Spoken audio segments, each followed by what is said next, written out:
मेरे प्यारे बच्चों, आज मैं मोशन यानी गति के बारे में आप लोगों को कुछ विशेष जानकारी दूंगा। मोशन, गति, समझिए करा है कि यदि कोई पिंड समय के साथ अपना स्थान बदलता हो तो उसे जो है हम गति कहते हैं। यहाँ देखिए, यहाँ कलम की नोक अभी ए पर है, हम जैसे समय के साथ इसका स्थान बदल रहे हैं, यह बी पर आ गया। तो यानी समय के साथ यह स्थान बदल दिया, इसलिए गति कहेंगे। गति के प्रकार में पहला आता है आपका रैखिक गति, इंग्लिश में इसको कहते हैं लीनियर मोशन। लीनियर मोशन में इसके नाम से ही पता चलता है रैखिक यानी रेखा पर। यदि कोई पार्टिकल एक सररेखा पर अगर गतिशील हो तो उस गति को हम रैखिक गति कहते हैं। मान लीजिए कि कोई सड़क जो है एकदम सीधी है, उस पर कोई पिंड जो है एकदम स्ट्रेट वे में मूव कर रहा है, गति कर रहा है, तो उस प्रकार की गति को जो है हम रैखिक गति कहते हैं। उसके बाद या दृक्षिक गति आता है, इंग्लिश में इसको रैंडम मोशन कहते हैं। करा है कि जिस गति में दिशा का कोई पता ना हो, दिशा का कोई पता ना हो, उस गति को जो है हम यादृच्छिक गति कहते हैं। जैसे चिड़ियों की गति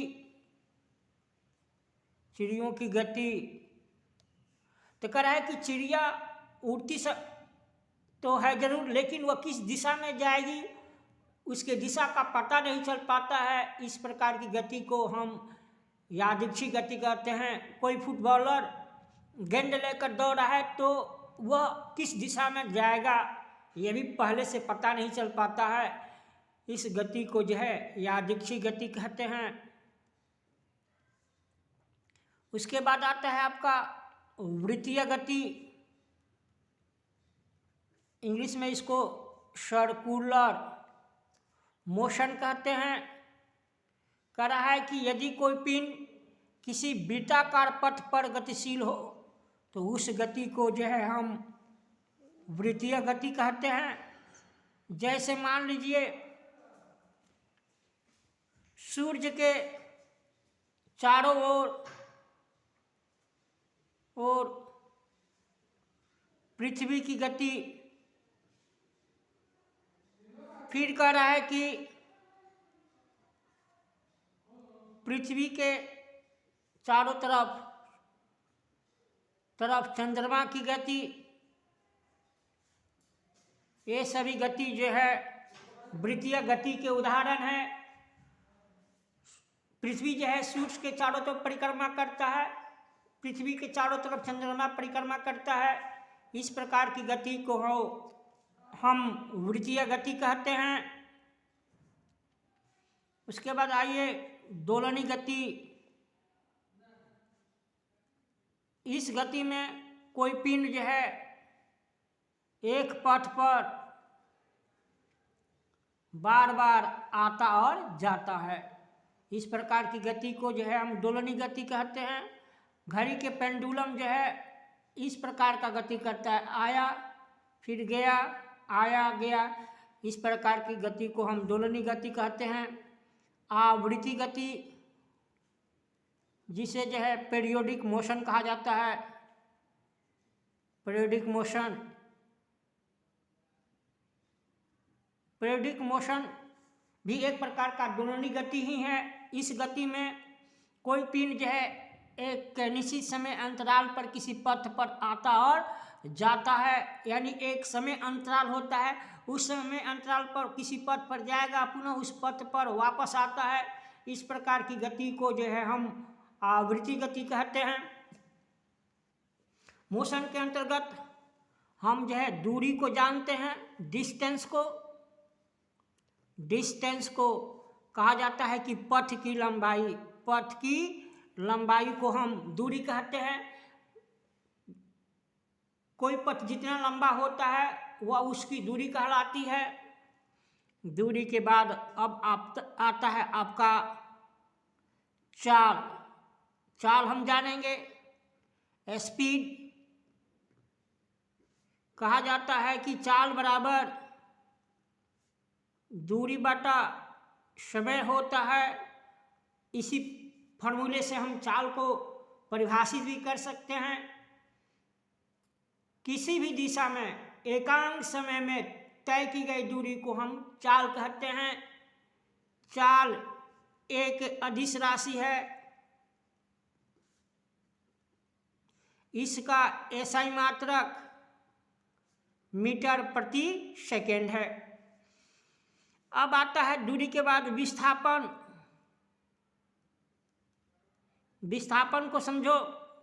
कह रहा है कि अगर 2 पॉइंट्स है, मान लीजिए कि यहाँ ए और बी है, इसको एक वक्र रेखा से हमने मिला दिया, फिर एक को हमने एक स्ट्रेट लाइन से मिला दिया, तो कह रहा है कि 2 बिंदुओं के बीच की न्यूनतम दूरी को हम विस्थापन कहते हैं।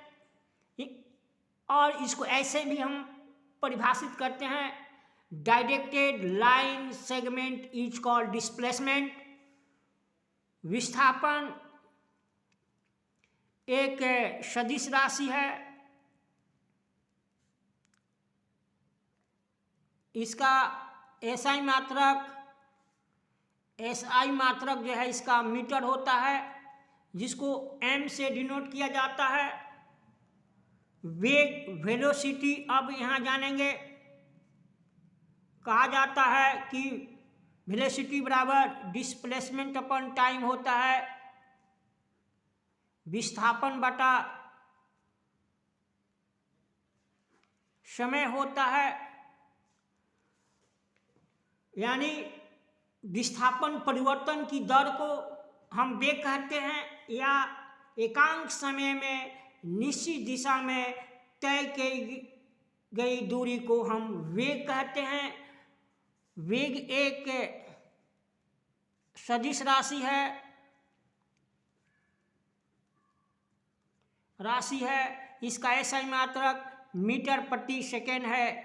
यहाँ हम यह जान लें कि वेग और चाल का एसआई मात्रक मीटर प्रति सेकेंड होता है, लेकिन चाल एक अदिश राशि है तो वेग एक सदिश राशि है।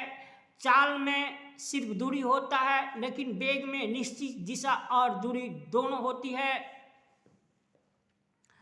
अब त्वरण जान लें, जिसको हम एक्सेलरेशन कहते हैं। एक्सेलरेशन के बारे में यहाँ हम कहते हैं कि वेग में परिवर्तन की दर को हम त्वरण कहते हैं। यानी एक्सेलरेशन बराबर वेलोसिटी बाई टाइम होता है। इसका एसआई मात्रक मीटर प्रति सेकेंड स्क्वायर होता है। त्वरण भी एक सदिश राशि है। आज के वीडियो में इतना ही। नेक्स्ट वीडियो में इस चैप्टर से रिलेटेड और विशेष जानकारी दूंगा। मेरे प्यारे बच्चों, खुश रहो, मस्त रहो और मन लगा कर पढ़ो। That's all.